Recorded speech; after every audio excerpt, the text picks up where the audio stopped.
What is money without culture? What is growth without inclusivity?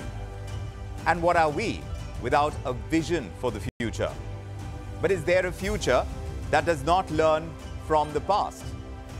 A country that was once dubbed Sone ki Chidiya, a country repeatedly attacked by invaders of various hues, a people whose prosperity attracted colonists from across deserts, across oceans.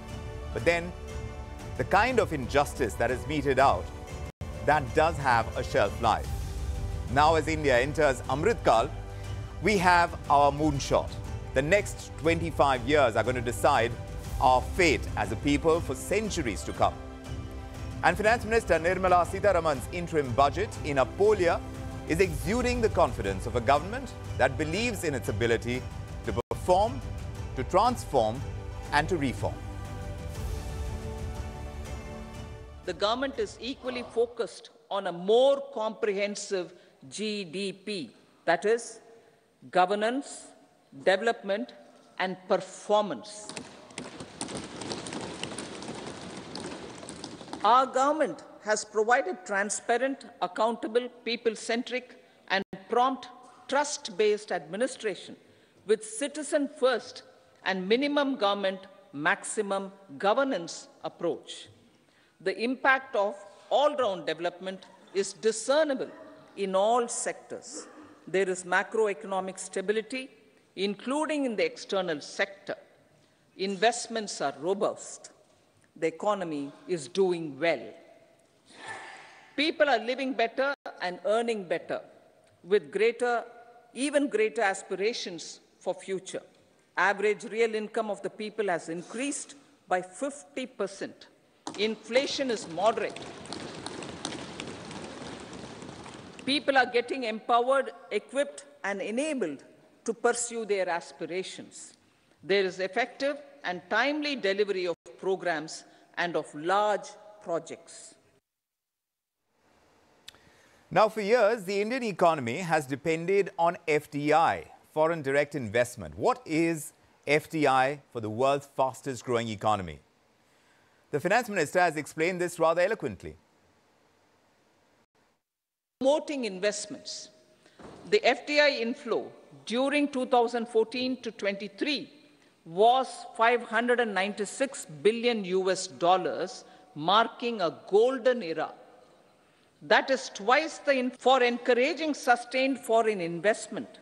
We are negotiating bilateral investment treaties with our foreign partners in the spirit of First Develop India.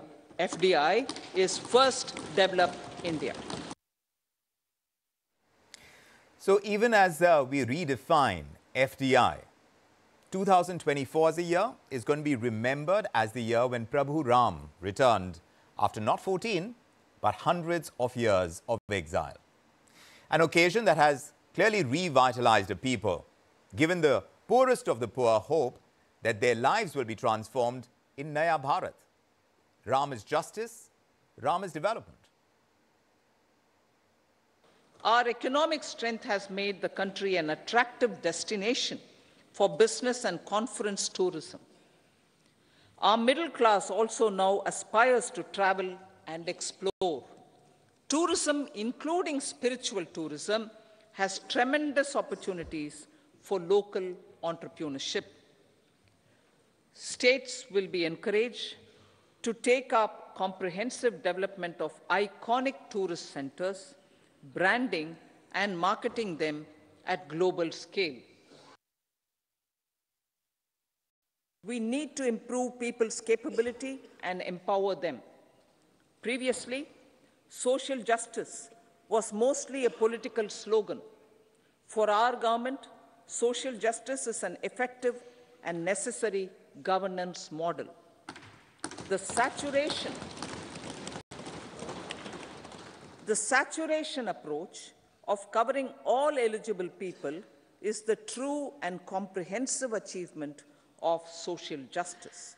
This is secularism in action, reduces corruption. Garib Kalyan, Desh Ka Kalyan. We believe in empowering the poor. The earlier approach of tackling poverty through entitlements had resulted in very modest outcomes. When the poor became empowered partners in the development process, government's power to assist them also increases manifold. With the pursuit of Sabka Saath, in these 10 years, the government has assisted 25 crore people to get freedom from multi-dimensional poverty. Transfer of 34 lakh crore rupees from the government using PM Jan Dhan accounts has led to savings of 2.7 lakh crores of rupees for the government.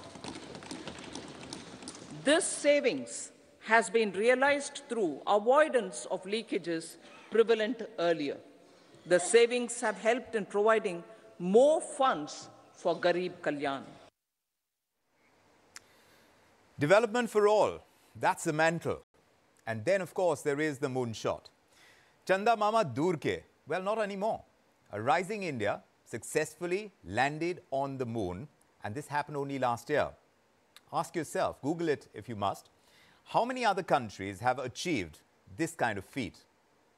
Why should the poor then not have a home of their own?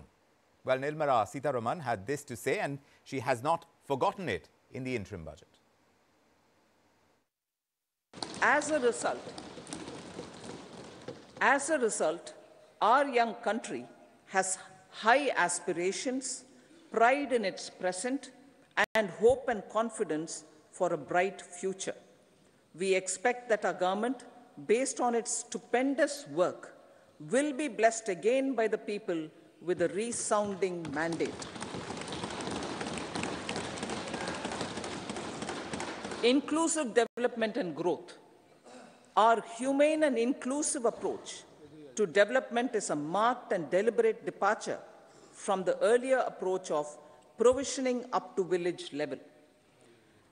Development programs were thus provisioned.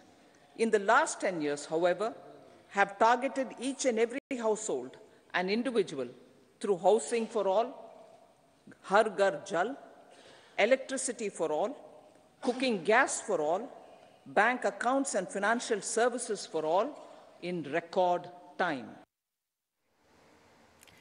Well, while India is aiming for the moon, it's quite clear that the sun is shining, and it's shining bright on the Indian economy. A new parliament building has been inaugurated. This new building, 50% more energy efficient than any conventional building. Why then should Indian households stay behind? Through rooftop solarization, 1 crore households will be enabled to obtain up to 300 units free electricity every month. This scheme follows the resolve of Honorable Prime Minister on the historic day of consecration of Sri Ram Mandir in Ayodhya. Following benefits are expected. Savings up to 15 to 18,000 rupees annually for households from free solar electricity and selling the surplus to the distribution companies. Charging of electric vehicles. Entrepreneurship opportunities for a large number of vendors for supply and installation.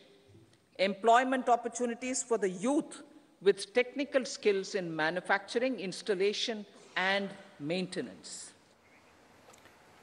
The goals are getting set and they're getting sharper. But of course, any kind of development comes with its own set of responsibilities.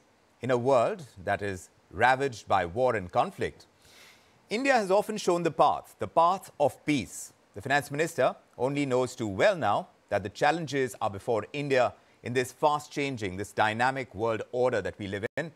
And of course, there are tremendous opportunities in it as well.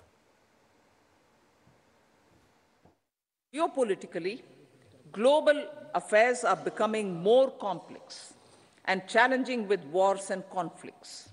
Globalization is being redefined with reshoring and friendshoring, disruption and fragmentation of supply chains, and competition for critical minerals and technologies. A new world order is emerging after the COVID pandemic. India assumed the G20 presidency during very difficult times for the world. The global economy was going through high inflation, high interest rates, low growth, very high public debt, low trade growth, and climate changes. The pandemic has led to a crisis of food, fertilizer, fuel, and finances for the world, while India successfully navigated its way. The country showed the way forward and built consensus on solutions for those global problems. The recently announced India-Middle East-Europe economic corridor is a strategic and economic game changer for India and others. But when you talk about the Indian civilization, it is incomplete without mentioning the River Ganga. The River Ganga that now offers to the world's longest river cruise. But of course, it's not just rivers. The railways too are going to play a big role in the future as India cruises on the path to becoming a developed economy. Railways. 3 major railway corridor programs will be implemented. These are energy, mineral, and cement corridor. Number 2, port connectivity corridors. And number 3, high traffic density corridors. The projects have been identified under the PM Gati Shakti for enabling multimodal connectivity. They will improve logistics efficiency and reduce cost. 40,000 normal rail bogies will be converted to Vande Bharat standards to enhance safety. Chugging along on the path of progress, and we need the railways to do some heavy lifting in times to come. But then there is also Kartiki Gonsalves. You remember her. She became the first Indian film director ever to win an Academy Award. And this for the film Elephant Whisperers. But it's also the ordinary Indian women who are going to propel India on the league of 3 big economies of the world to make it one of the top economies of the world. Empowerment of women through entrepreneurship, ease of living, and dignity for them has gained momentum in these 10 years. 30 crore Mudra Yojana loans have been given to women entrepreneurs. Female enrollment in higher education has gone up by 28% in 10 years.